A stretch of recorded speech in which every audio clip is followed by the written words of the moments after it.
makikita natin na yung training pala nila Daniel sa kanilang mga magulang, grabe pala yung training ng kanilang mga magulang.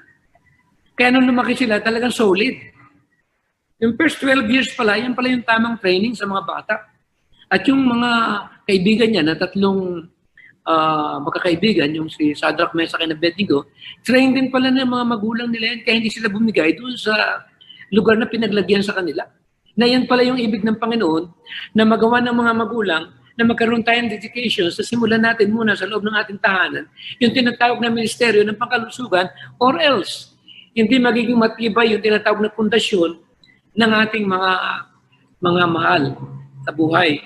Kaya napakaganda na pag-aralan natin itong mga ganitong uri ng bahagi. Ang sabi nga, Daniel, example in overcoming.